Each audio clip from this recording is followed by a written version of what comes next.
میرے رسول کریم علیہ السلام کی خدمت میں ایک شخص نے عرض کیا تھا، یا رسول اللہ صلی اللہ تعالی وسلم مجھے کوئی ایسی نصیحت کر دے کہ پھر مجھے کسی اور سے پوچھنے کی ضرورت نہ رہے۔ تو حضور نے ایک ہی جملہ کہا، فرمایا جب تو نے کہا نا کہ اللہ میرا رب ہے، پھر ڈٹ جا، پھر اس پہ ڈٹ جا، پھر کھڑا ہونا سی۔ جب آپ میں استقامت ہوتی ہے، صبر ہوتا ہے، دیکھیں حالات جب بگڑے تو انہیں صحیح ہونے میں ٹائم لگتا ہے کہ فوراً ٹھیک ہو جاتے ہیں۔ آپ بیمار ہو گئے، تکلیف ہوئی، کوئی آپ کو بیماری لگ گئی، آپ ڈاکٹر صاحب کے پاس گئے، انہوں نے آپ کو دیکھا، ٹریٹمنٹ کی، پھر دوائیاں لکھیں، پھر انہوں نے آپ کو کہا کہ آپ کو 1 ہفتہ یا 1.5 ہفتہ دوائی کھانی ہے، یہ ایک شربت کی شیشی ہے، یہ ایک بوتل ہے، یہ ایک سیرپ ہے، 1 چمچ صبح 1 شام، اور پورا ہفتہ آپ نے استعمال کرنا ہے۔ اب آپ تو کہہ رہے تھے کہ میں نے ابھی ٹھیک ہونا ہے گھنٹے کے بعد، تو سارا نہ پی لوں، سیرپ سارا نہ پی لوں ابھی، اور 1.5 ہفتے کی دوائی ابھی نہ کھا لوں، تھوڑی تھوڑی کر کے بھی تو کھانی ہے نا، ساری کٹھی نہ کھا لوں، ہو جائیں گے ٹھیک؟ کیا خیال ہے آپ کا؟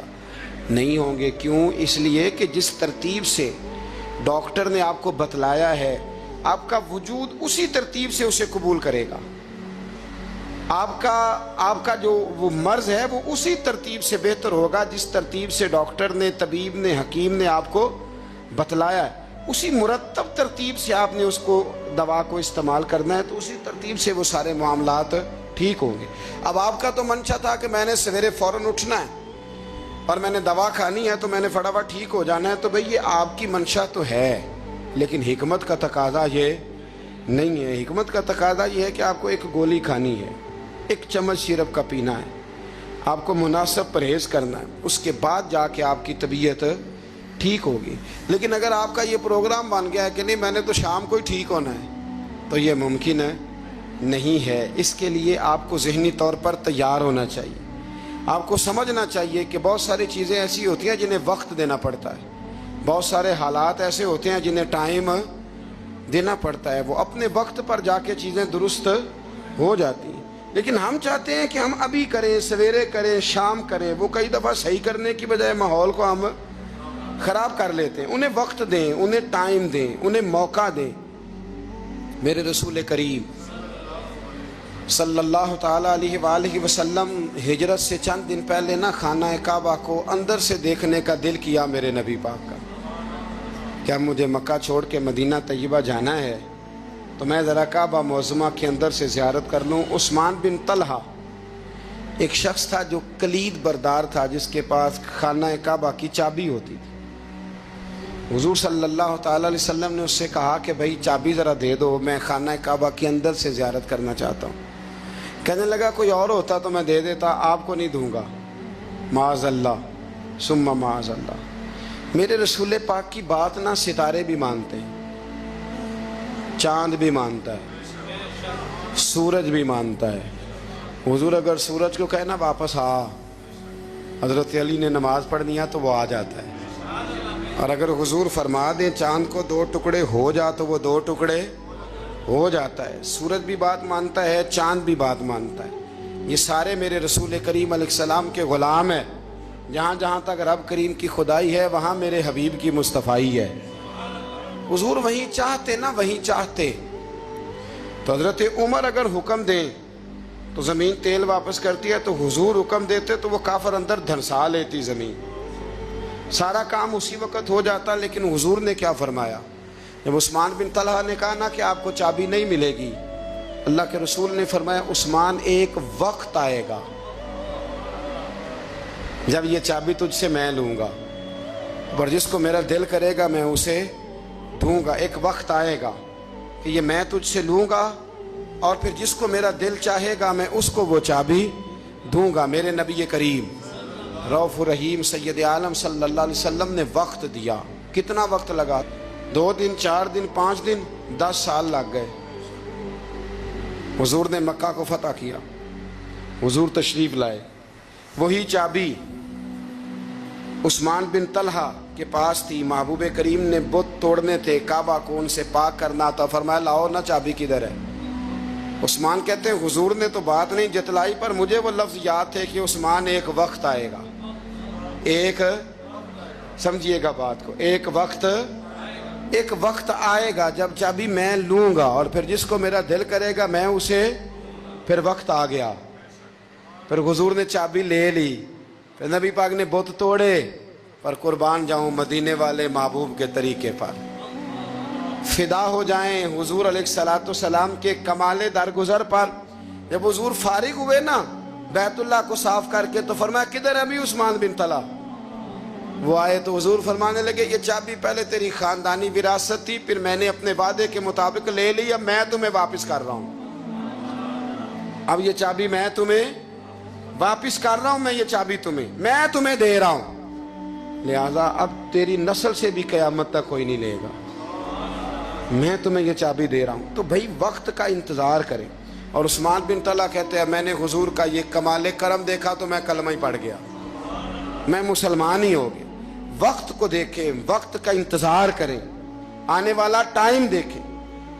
ہم نا ٹائم نہیں دیتے، ہمیں جلدی بڑی ہے، کاروبار ٹھیک ہو جائے تو شام کو ہو جائے، بچہ تندرست ہو جائے تو پھر شام کو ہو جائے، مخالفین ٹھیک ہو جائیں تو شام کو ہو جائیں، ہمارے سارے کام شام سے پہلے، بلکہ جو ولی بننا چاہتا ہے وہ بھی کہتا ہے 1.25 گھنٹے میں بنا دو، لیٹ نہ کرو۔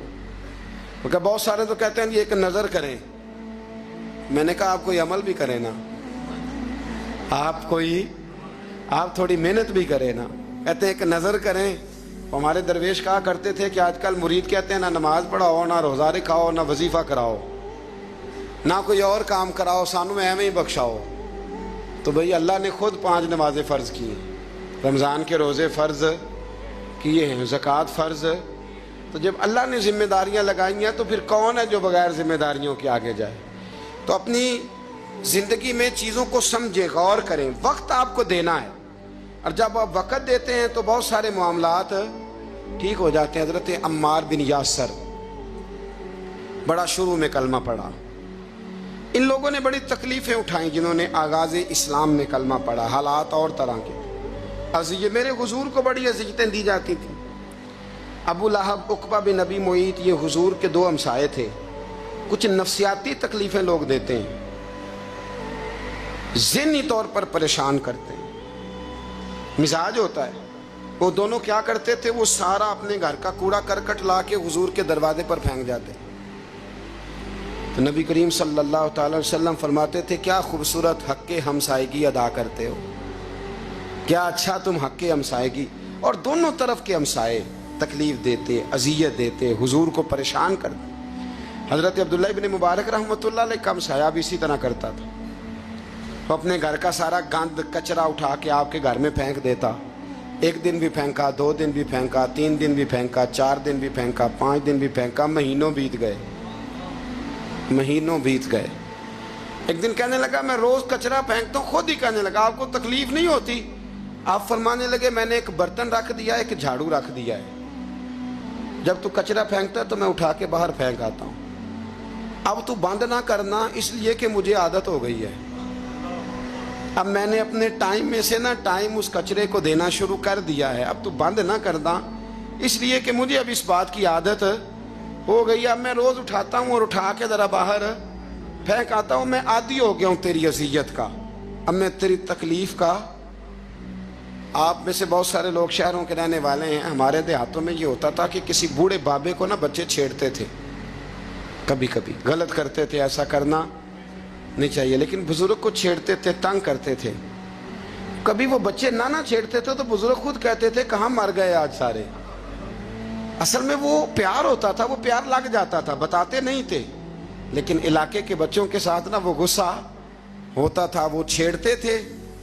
لیکن نا کئی دفعہ کوئی بندہ دشمنی کرتا ہے تو بندے کو اللہ کے قریب کر دیتا ہے، سجدے کا ذوق بڑھ جاتا ہے، عبادت کا مزاج بڑھ جاتا ہے، انسان کی طبیعت کے اندر خاص قرب آتا ہے۔ حضرت عمار بن یاسر رضی اللہ تعالیٰ عنہ فرماتے ہیں کہ بڑی تکلیف دیتے۔ حضرت عمار بن یاسر رضی اللہ تعالیٰ عنہ کی جو والدہ ہیں وہ اسلام کی پہلی شہیدہ ہیں،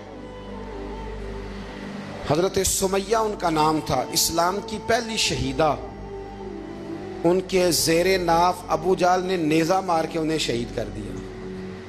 حضرت عمار بن یاسر رضی اللہ تعالیٰ عنہ فرماتے ہیں کہ میرے والد کو اتنی تکلیفیں دی گئیں کہ وہ ان اذیتوں کی وجہ سے دنیا سے پردہ کر گئے۔ حضرت عمار بن یاسر کو خود کافر اتنا مارتے تھے کہ وہ اپنے حواس کھو بیٹھتے تھے اور ایسی باتیں کرتے تھے کہ سمجھ نہیں آتی تھی کہ یہ عمار بن یاسر بول رہے ہیں۔ اتنی سخت اذیت دیتے، اتنی سخت۔ دکھ قبول محمد بخشا، راضی رہن پیارے، دکھ قبول محمد بخشا، بس راضی رہن۔ اتنی تکلیف دیتے کہ حضرت عمار بن یاسر حواس کھو بیٹھتے، تکلیف میں آتے، بڑا سہا، بڑا برداشت کیا۔ ایک دن میرے رسول پاک تشریف لائے اور حضور نے کہا او آل یاسر میں تمہیں مبارک دینے آیا ہوں، رب کریم نے تمہارے لیے جنت میں مکان بنا دیے ہیں۔ حضور نے تمہارے لیے، اللہ نے تمہارے لیے جنت میں مکانات، تمہیں مبارک ہو، تمہاری اذیتیں، تمہاری تکلیفیں، تمہارے درد، تمہاری راتیں کام آ گئیں، مالک نے تمہارے لیے مکانات بنا دیے ہیں، حالات ٹھیک کر دیے ہیں، طبیعتوں میں بہتری آ گئی ہے۔ میرے محبوب کریم رؤوف الرحیم سید عالم نور مجسم شفیع معظم آقا دو عالم صلی اللہ تعالیٰ علیہ وسلم نے انہیں خوشخبری سنا دی۔ حضرت عمار کہتے ہیں پھر حالات بدلے، پھر میں نے جو مجھے اذیتیں دینے والے تھے میں نے انہیں گڑھوں میں گرتے دیکھا۔ آپ فرماتے ہیں ابو جہل کی لاش اٹھانے والا بھی بدر میں کوئی موجود نہ تھا، اور ابو لہب جو مجھے تکلیفیں دیتا تھا وہ مکے کے چوک میں مرا ہوا پڑا تھا، پر کوئی اس کے قریب جانے والا بھی موجود نہ تھا، کوئی نہیں تھا۔ آپ فرماتے ہیں وہ حالات بھی۔ حضرت عمار کا اپنا کیا حال ہوا؟ حضرت خالد بن ولید رضی اللہ تعالیٰ عنہ بڑے بہادر ہیں۔ حضور نے فرمایا یہ اللہ کی تلوار ہے، یہ اللہ کی، بڑے بہادر تھے، بڑے شیر دل تھے۔ فرماتے ہیں کبھی معذرت نہیں کرنی پڑی، کبھی جھکنا نہیں پڑا، کبھی کسی کی منت نہیں کی۔ اللہ نے طاقت اتنی عطا فرمائی تھی، ہمت، حوصلہ، صبر، استقامت اتنا دیا، کبھی کسی جگہ پشت نہیں لگی۔ لیکن فرماتے ہیں کسی وجہ سے نا ایک دن میرا عمار بن یاسر کے ساتھ کسی بات پہ اختلاف رائے ہو گیا، جھگڑا ہو گیا۔ توجہ ہے میری بات پر؟ فرماتے ہیں جھگڑا ہو گیا۔ ہمارا پتہ حال کیا ہے؟ ہمارا یہ حال ہوتا ہے کہ ہمارا جھگڑا ہو جائے تو خیر ہے، لیکن اگر پڑوسی کے بچے لڑ پڑے تو ہم کہتے ہیں اس کی روزی پاک نہیں، اس کی تربیت ٹھیک نہیں۔ ہمارا بھائیوں سے رٹا ہو جائے تو معاملہ اور ہے، کسی کا ہو جائے تو معاملہ اور ہے۔ میں بیمار ہو جاؤں تو آزمائش ہے، اور سامنے والا بیمار ہو جائے تو سزا ہے۔ پھر کیا ہے؟ بلکہ پنجابی کہنے نے کیتیاں نو پھڑیا ہے، یہی کہہ دیتے۔ اور میں بیمار ہو جاؤں تو آزمائش آگے جی اللہ کی طرف سے۔ ایسا نہ کریں۔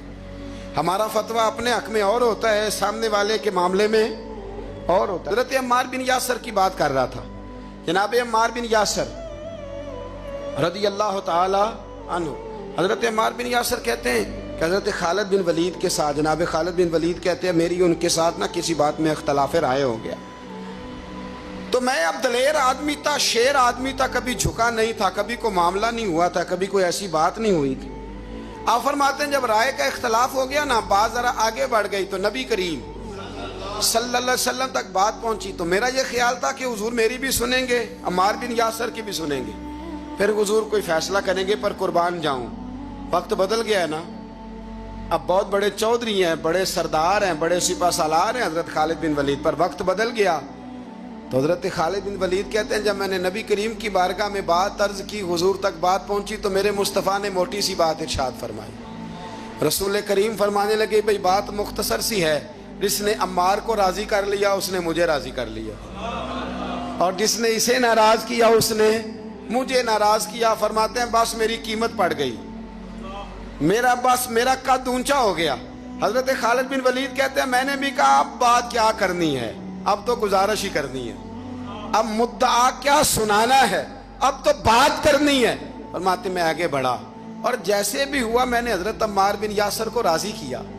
حضرت عمار کہتے ہیں ایک وقت وہ تھا اور ایک وقت یہ ہے، جب دونوں وقتوں کو دیکھتا ہوں تو کہتا ہوں الحمدللہ رب العالمین، یہ ساری تعریفیں اس رب کے لیے ہیں جو تمام جہانوں کو پالنے والا. وقت دیں معاملات کو, ٹائم دیں. آپ دیکھیں اللہ تبارک و تعالیٰ بڑا کریم ہے. وقت کے ساتھ جب چیزیں تبدیل ہوتی ہیں اپنے ٹائم کے. حضرت بلال حبشی رضی اللہ تعالیٰ, بڑا مشکل نہیں, اکیلا آدمی, غریب آدمی, مکے کے سارے سرداروں کے قابو آ گیا. حضرت حسان, میں نے خود اپنی آنکھوں سے دیکھا, حضرت بلال کے گلے میں رسی ڈال کے بچے کھینچا کرتے تھے. یار خاصا مشکل کام نہیں. امیہ بن خلف ڈنڈوں سے مارتا ہے, آپ کے ہاتھ اور پیر چارپائی کے نیچے رکھ کے تو اوپر بیٹھے رہتے بڑی بڑی دیر. بڑی تکلیف نہیں, بڑی اذیت نہیں. لیکن حضرت بلال حبشی فرماتے ہیں پھر میں نے وہ سارے دکھ مٹتے دیکھے. وقت بیت گیا. وہی امیہ بن خلف ایک دن گھوڑے پہ تھا, گھوڑے اپنے کو تیار کر رہا تھا, لگام ڈال رہا تھا. حضور علیہ السلام گزرے تو فرمایا کیا کر رہے ہو؟ کہنے لگے اس گھوڑے پر بیٹھ کے آپ کو شہید کروں گا. تو حضور فرمانے لگے تیاری کر لے, تجھے قتل میں نہیں کرنا ہے. پھر جنگ کے موقع پہ نا ہلکی سی خراش لگائی رسول پاک نے اسے, یہاں گلے پہ. تڑپتا تھا, روتا تھا, سسکتا تھا. لوگ کہتے تھے امیہ کیا ہو گیا, اتنا سیانہ بندہ یہ کیا کرتا ہے؟ تو کہنے لگا تمہیں پتہ نہیں مجھے تکلیف کتنی ہے. ضرب تو چھوٹی ہے پر تمہیں پتہ نہیں لگائی کس نے ہے تو چھوٹی پر تمہیں خبر نہیں کہ لگائی کس نے ہے, کس نے یہ ضرب لگا دی ہے. پھر تڑپ کر سسک کر مرا. حالات بدل جاتے ہیں, حالات میں تبدیلیاں آ جاتی.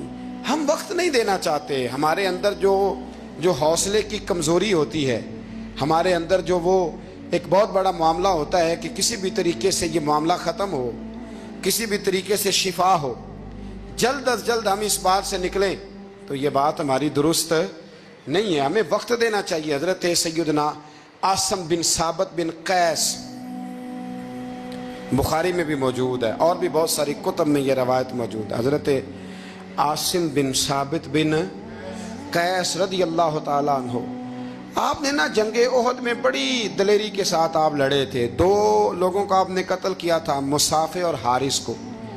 ان کی والدہ سلافہ بنت سعد, سلافہ بنت سعد بڑی مالدار عورت تھی, بڑی تیز تھی.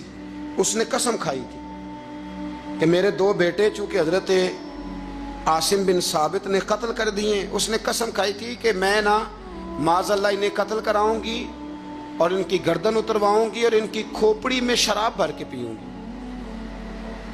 جملے بولنے والے کئی دفعہ بڑا ہی بول جاتے ہیں. حضرت عاصم بن ثابت بن قیس رضی اللہ تعالیٰ, سلافہ بن سعد کہنے لگی کہ میرے بیٹے چونکہ انہوں نے قتل کیے تو 100 اونٹ دوں گی جو انہیں شہید کرے گا, اور پھر میں معاذ اللہ ان کی گردن اتروا کے کھوپڑی کے اندر شراب بھر کے پیوں گی. حضرت عاصم بن ثابت بڑے بہادر تھے, قابو نہ آ سکے. کافروں نے ایک چال چلی کہ مدینے سے کچھ مبلغ مانگے تبلیغ کرنے کے لیے. بطور مبلغ کو مانگا, لیکن رستے میں بددیانتی کی, جھوٹ بولا, ظلم کیا, انہیں گرفتار کیا, اور گرفتار کر کے معاذ اللہ تعالیٰ انہیں بیچنا چاہا. حضرت عاصم بن ثابت کہنے لگے میں میدان کا آدمی ہوں, میں قید ہونے سے لڑائی کرنے کو بہتر سمجھتا ہوں. میں کفار کا قیدی ہونے سے شہید ہونے کو فضیلت دوں گا. تلوار نکال لی, نیزے نکال لیے, لڑنے لگے. اب اکیلا آدمی اور سامنے درجنوں بیسیوں لڑنے والے, سب کا رخ جب انہی کی طرف ہوا تو حضرت عاصم بن ثابت بن قیس رضی اللہ تعالیٰ عنہ سمجھنے لگے اب شہید ہو جاؤں گا. تو آپ نے ایک دعا مانگی, کہنے لگے اے اللہ میرے بدن کی حفاظت کرنا, اے اللہ میرے وجود کی حفاظت کرنا. گویا میری لاش کی یہ بے حرمتی نہ کرے, اللہ حفاظت کرنا. شہید کر دیے گئے. جیسے ہی آپ شہید ہوئے تو اب وہاں تو منت یہ تھی نا معاذ اللہ کے گلا کاٹیں گے اور معاذ اللہ کھوپڑی میں شراب پیئیں گے. انہوں نے دعا کر دی یا اللہ حفاظت کرنا. آپ سب بھی دعا کریں یا اللہ ہماری حفاظت فرما, اے اللہ دنیا میں بھی حفاظت فرما, قبر میں بھی حفاظت فرما, حاسدوں سے, شریروں سے, مفسدوں سے اے اللہ حفاظت کرنا. یہ دعا فرمائی. جب آپ شہید کر دیے گئے نا, لاش مبارک قریب تھی, تو کافر گردن کاٹنے کے لیے آگے بڑھے تو سینکڑوں کی تعداد میں شہد کی مکھیاں آ گئیں، انہوں نے گھیرا ڈال لیا سارے وجود کو۔ اب کتنی کو مکھیاں اڑائیں، ایک کو اڑاتے ہیں 10 اور آ جاتی ہیں، 2 کو اڑاتے ہیں 10 اور ان کا خیال تھا شاید وجود کاٹنے آئی ہیں۔ وہ چلے گئے، کہنے لگے شام کو جب مکھیاں چلی جائیں گی تو دوبارہ آئیں گے، لیکن جب مکھیاں اڑی تو انہوں نے وجود کو چھوا بھی نہیں تھا، انہوں نے وجود کی حفاظت کی، دعا مانگی تھی، اے اللہ ان سے میری حفاظت فرما، مجھے ثابت قدم رکھ۔ مکھیوں نے وجود کو چھوا بھی نہیں، اور جب رات ہوئی تو نہ بادل تھے، نہ پانی تھا، نہ ہوا تھی، لیکن اللہ نے پانی بھیجا، بارش آئی، اور حضرت عاصم بن ثابت کی لاش کو بہا کے لے گئی، وجود بہا کے لے گئی۔ سویرے ڈھونڈتے رہے پر ان کا وجود کسی کو ملا، بعد مرن دے مکھڑا میرا ہو جاوے جے تازہ، پھر سمجھ لینا محبوب میرے نے آن پڑے ہے جنازہ، پھر سمجھ لینا محبوب میرے نے آن پڑے ہے۔ اور ایک شعر پڑھنا دوں چراغے گولڑا کا، کئی دفعہ پڑھتا ہوں، آج پھر نہ کہہ دوں، کہنے لگے بے قدراں کچھ قدر نہ جاتی، کیتی خوب تسلی ہو، دنیا دار پجاری زردے کتیاں دے گل ٹلی ہو، بک بک روشن اکھیاں تکیو ویک حویلی کلی ہو، کوچ نصیر آسان جدوں کیتی پہ جانی تر تھلی ہو۔ تو یاد رکھ میرے بھائی، جب آپ ثابت قدم رہے، حضرت خباب رضی اللہ تعالی عنہ، بخاری میں ذکر ہے، کتب حدیث میں، کتب سیرت میں ذکر، حضرت خباب رضی اللہ تعالی عنہ نے اس وقت کلمہ پڑھا جب ابھی 5 لوگ کلمہ پڑھتے تھے، کل بندے السابقون الاولون۔ آپ فرماتے ہیں جس عورت کا میں غلام تھا نا، ام انمار اس کا نام تھا، وہ مجھے بڑی سخت سزائیں دیتی تھی۔ آپ لوہار کا کام کرتے تھے، سلاخیں، آپ کو پتہ ہے لوہار سلاخ رکھتا ہے پہلے آگ میں بھٹی میں، پھر وہ جب پوری طرح تپتی ہے پھر کچھ بنتا ہے، لوہار کا کام کرتے تھے۔ آپ فرماتے ہیں ام انمار میرے ساتھ یہ کرتی کہ مجھے سخت اذیت دیتی، کلمہ چھوڑنے پر مجبور کرتی۔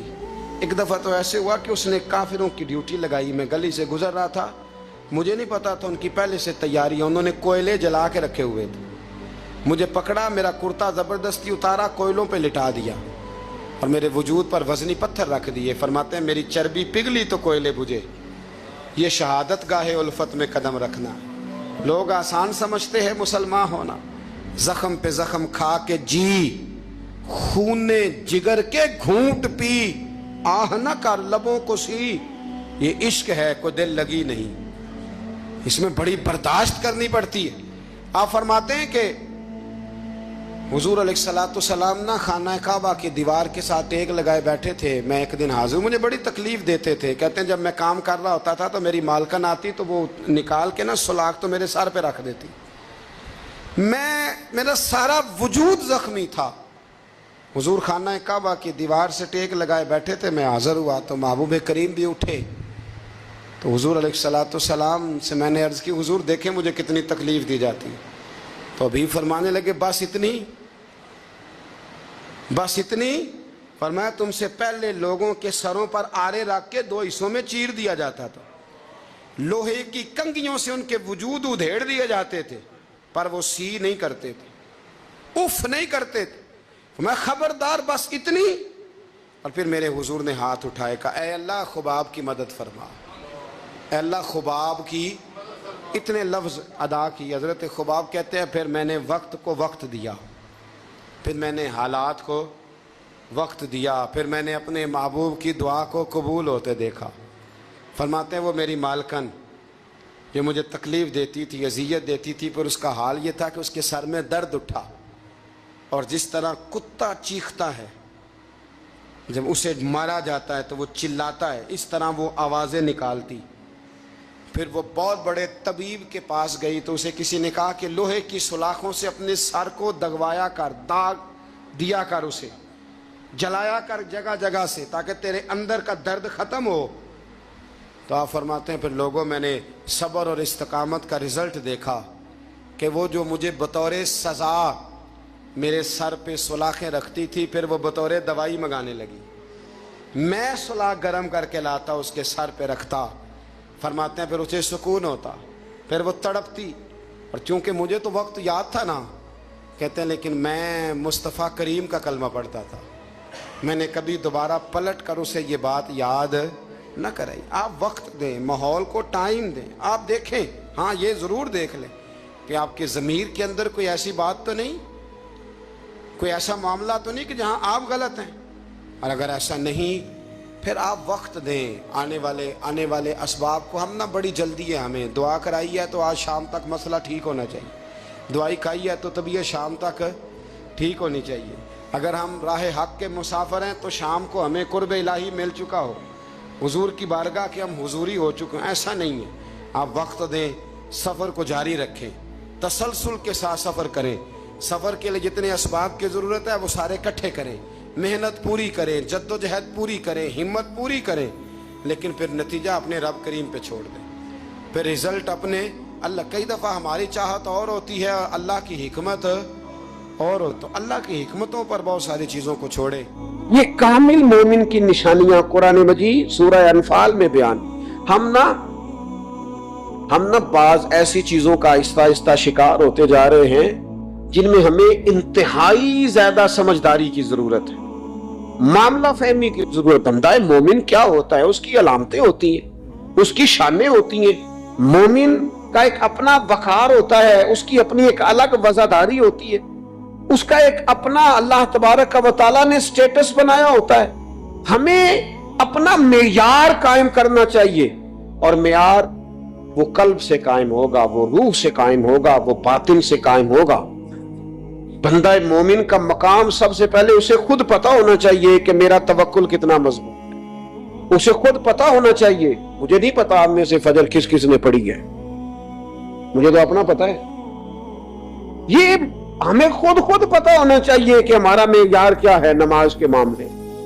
میں نہیں جانتا آپ کی جیبوں میں کتنا ہے اور آپ کتنا اللہ کی راہ میں خرچ کرتے ہیں، یہ بندے کا رب سے رشتہ ہے، یہ آپ جانے، آپ کا خدا جانے، میں جانوں، میرا رب جانے۔ اللہ کی ذات پر بھروسہ کتنا ہے، یہ لوگوں سے نہ پوچھتے پھریں، لوگوں کو نہ بتاتے پھریں، یہ تو دل کا معاملہ اپنے آپ سے پوچھیں، اپنے آپ کو خود اپنے سامنے کھڑا کریں، اپنا حساب خود کریں، اپنے سے کبھی کبھی سوال و جواب کریں، اپنے سے گفتگو کریں۔ پر کیا کریں، ہم ساری زندگی اپنا دنیاوی معیار ہی ٹھیک کرتے رہے، اپنے پیسوں کا حساب ہی لگاتے رہے، گھر، مکان، گاڑی، سٹیٹس، آنا جانا، سلام دعا کتنی ہے۔ یہ ساری چیزیں جن لوگوں کی مضبوط ہیں، نیند ان کی کچی ہے۔ دنیاوی سٹیٹس جتنا لوگوں کا مضبوط ہے، سوچیں ان کی ٹوٹی ہوئی ہے، نظریات بکھرے ہوئے ہیں، لفظوں اور جملوں میں کمزوری ہے، باتیں جو ہیں وہ محسوس ہوتا ہے کہ ابھی تک یہ بندہ اطمینان ہی نہیں حاصل کر سکا زندگی میں، ابھی تک کوئی گفتگو پکی نہیں، کسی بات میں وزن نہیں، کسی جگہ ٹھہراؤ نہیں، کب ہوگا؟ رب کہتا ہے پہلے اپنے دل سے پوچھ، یہ ادھر ادھر کی باتوں سے تو ڈرتا ہے، یہ رب سے کتنا ڈرتا ہے۔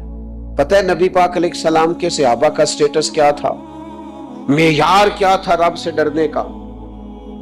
دو چیزیں ایمان کو مضبوط کرتی ہیں، ایک رب سے ڈرنا، ایک اس کی رحمت کی امید رکھنا۔ اللہ تعالیٰ کی رحمت کی امید بھی رج کے رکھنی ہے، اور اس سے ڈرنا ہے تو پھر بھی ذرا صحیح کر کے ڈرنا ہے، کچا پکا نہیں ڈرنا۔ ڈرنے کی کہانی نہیں بنانی کہ ہو جی اللہ سے ڈر لگتا ہے، وہ ڈرنا ہے۔ اس ڈرنے سے مطلب ہو کہ اعمال سنورے، اخلاق کردار کے معاملے میں انسان مضبوط ہو جائے، دیانتدار ہو جائے، سچائی والا ہو جائے، صبر و تحمل والا ہو جائے۔ امید بھی رج کے رکھنی ہے، ڈرنا بھی رج کے ہے۔ دعا کرتا ہوں اللہ کے حضور اللہ ہمیں سمجھنے کی توفیق عطا فرمائے۔ آخر دعوانا الحمدللہ۔